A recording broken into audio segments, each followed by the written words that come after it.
तो देखिए, अपना प्रसंग चल रहा था आपके फर्स्ट पेपर रीतिकालीन काल, और रीतिकालीन काल में भी आपके 2 पाठ हो चुके हैं, जिसमें एक केशवदास का था और एक बिहारी का था, और तीसरा आपका देव का है। तो देव भी रीतिकालीन कवि हैं और रीतिकाल में भी रीतिबद्ध धारा की कवि हैं। तो जिस तरह से इन्होंने अपने पद लिखे हैं, पद भी वैसे ही लिखे हैं जैसे इनके जीवन में भटकाव था, कि कोई भी एक निश्चित वर्ण विषय नहीं है, निश्चित जगह से नहीं लिए गए हैं।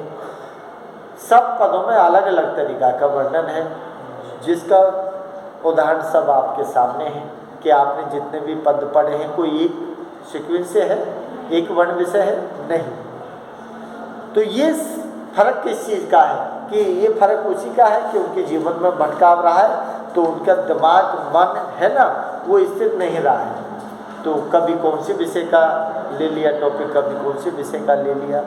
तो देखो, कल हमने पद पढ़ा था लास्ट में, जिसमें किसका वर्णन किया था, बसंत का, और बसंत किसका पुत्र बताया था, कामदेव का। इसका मतलब है कि कामदेव रूपी जो पुत्र है बसंत, बसंत के आगमन पर क्या परिवर्तन होता है प्रकृति प्रवेश में, जो कि एक मानवीय करण अलंकार के माध्यम से उसका, जिसमें रूपक भी था, जिसमें अनुप्रास भी था, देखिए अलंकार थे, जिसमें उन्होंने प्रकृति प्रवेश में बसंत का आगमन के परिवर्तन को दिखाया था।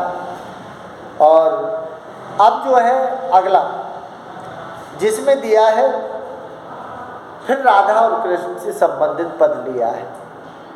तो राधा कृष्ण से संबंधित पद लिया है, इसका मतलब है कि कृष्ण के पास कोई राधा की सखी जाती है, और उस सखी ने क्या किया है, इसका मतलब है कि श्री कृष्ण की रूप छवि, उसकी सौंदर्य, उसके गुण का बखान किया है। तो किसी के रूप सौंदर्य का, गुणों का बखान करते हैं तो उसका रूप सौंदर्य गुण ही उसके प्रेम का आधार बन जाता है, और उसी को सुनकर वो दीवानी हो जाती है। जैसे राजा रतन सिंह ने सुनी थी, हीरामन तोता ने वर्णन किया था, तो जो पद्मावती थी उसके रूप सौंदर्य गुणों का बखान तो किया था, तो नागमती को छोड़ दिया और वो चल दिया। तो ठीक वैसे ही यहाँ श्री कृष्ण के रूप छवि का वर्णन किया है, उसके गुणों का बखान किया है, बस उसी को सुनकर राधा दीवानी हो गई है। अब उसका क्या हाल है, वो सारी चीज़ें इसमें बताई गई है, यही इसका प्रसंग है। ठीक है, तो देखिए क्या दिया है, जब ते कुमार कान रावरी कला निधान, कान परी बाकी कहूँ सोजस कहानी सी, तब ही ते देव देखी देवतासी हंसत सी, खींच तीसी रीज तीसी रूजती रिसानी सी।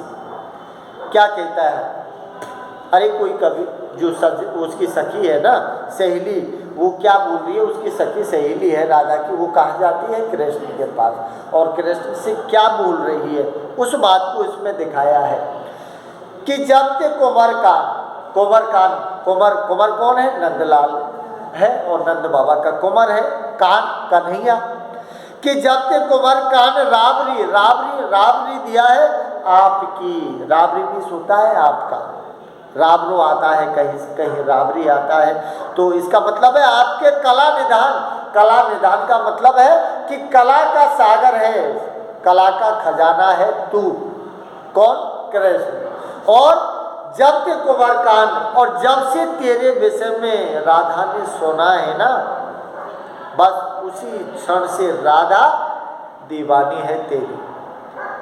हो सकता है कि पहले राधा ने देखा नहीं हो, सुना ही हो। तो जब ते कुंवर कान राबरी कला निधान कि हे कृष्ण, जब से तेरी कला के बारे में सुना है ना राधा ने, जब इसे क्या है, नीचे क्या दिया, कान परी वाके मीन्स राधा के, कान परी वाके, इसका मतलब है कि जब से राधा के कानों में तेरी बात गई है और तेरी कला के विषय में जब से सुना है ना, क्या दिया है, कहूँ सुजस कहानी सी, कहूँ सो जस। सो जस का मतलब तेरी जो अच्छी कहानी है, जो तेरी अच्छी बात है, जो अच्छी तेरी रूप सौंदर्य, जो चीज़ें हैं ना जो मन को आनंदित कर देने वाली हैं, ये सब बातें जब उसके कान में गई है ना, तभी से राधा का हाल बेहाल है। अब क्या दिया है आगे देखो, तब ही ते, तब ही ते का मतलब है उसी क्षण से, जिस क्षण से तेरी कहानी सुनी है ना उसने सोजस कहानी, उसी क्षण से देव का मतलब है देव कवि कहता है कि सखी क्या कह रही है, क्या दिया है, देखी देवतासी हंसती सी। अरे वो राधा पागल जैसी हो गई है।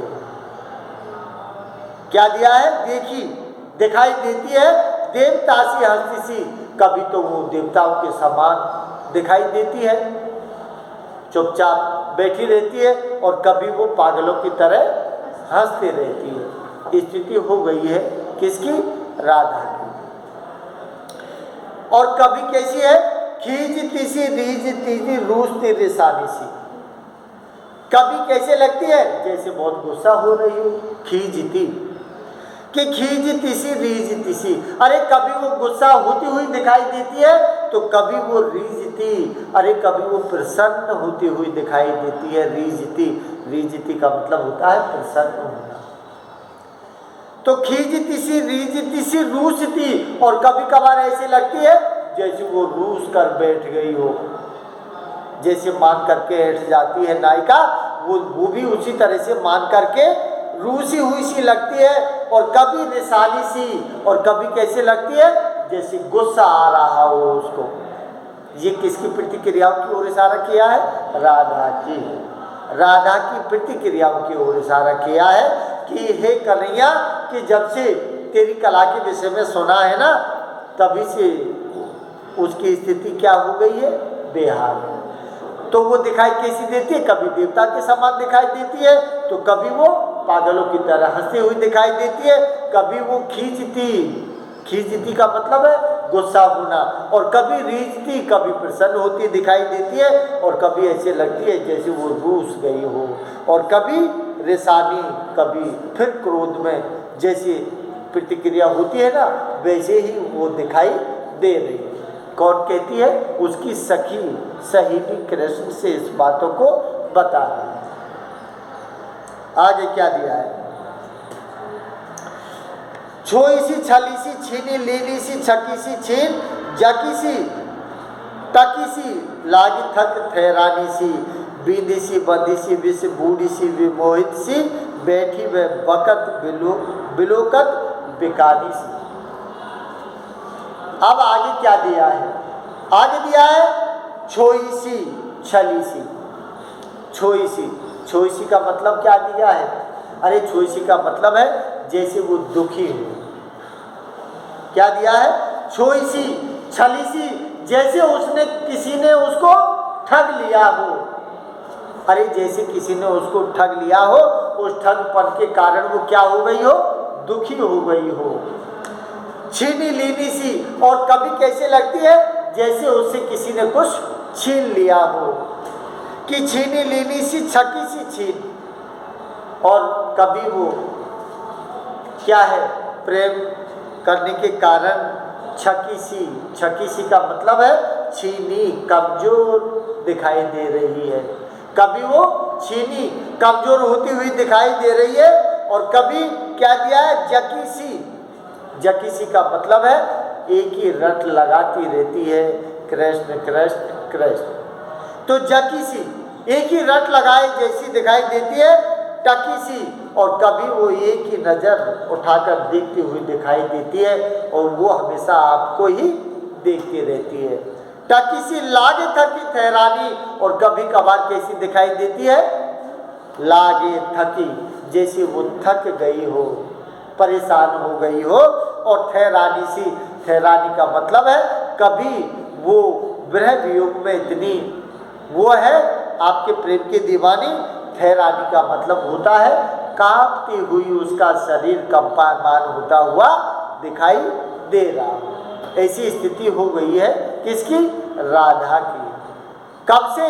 जब से श्री कृष्ण की सोजस कहानी उसके कानों में पड़ी है ना, तब से। आगे क्या दिया है? बिंदीसी। बिंदीसी, बिंदीसी का मतलब क्या है?